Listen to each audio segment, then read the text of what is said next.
নমস্কার বন্ধুরা, দেব ট্যুর ব্লগে আপনাদের সবাইকে স্বাগত জানাই। আজকের এই ভিডিওতে আপনারা দেখবেন শিলিগুড়ির খুবই কাছেই একটি সুন্দর অফবিট জায়গা। মাত্র 1 ঘন্টা দূরত্বে শিলিগুড়ি শহর থেকে সুন্দর এই জায়গা। আর এই সুন্দর দৃশ্য উপভোগ করার জন্য প্রতিদিন দূর দূরান্ত সহ শিলিগুড়ি ও তার পার্শ্ববর্তী এলাকার মানুষেরা ছুটছেন দু চোখে এই জায়গা দেখার জন্য।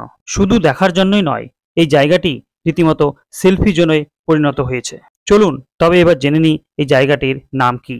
এই জায়গাটির নাম white sand river view point, যা ইতিমধ্যেই কন্টেন্ট ক্রিয়েটারদের সৌজন্যে গন্তব্য হয়ে দাঁড়িয়েছে শিলিগুড়ি ও তার আশপাশ এলাকার মানুষদের।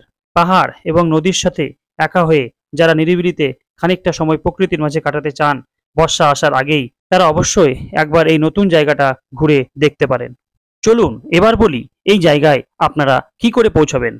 খুব বেশি দূরে নয়, শিলিগুড়ি থেকে মাত্র ঘন্টাখানেকের রাস্তা।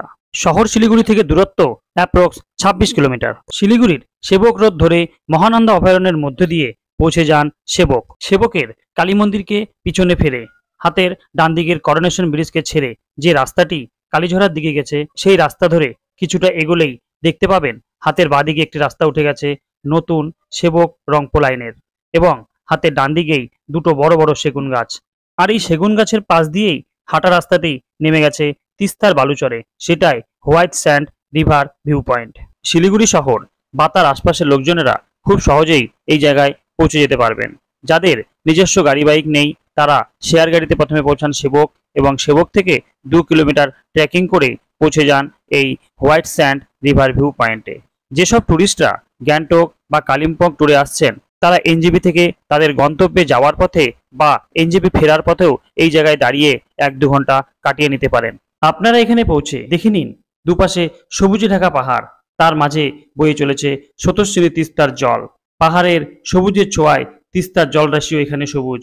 পাশেই বালুময় নদীচর, অনেকটা সমুদ্র সৈকতের মতো।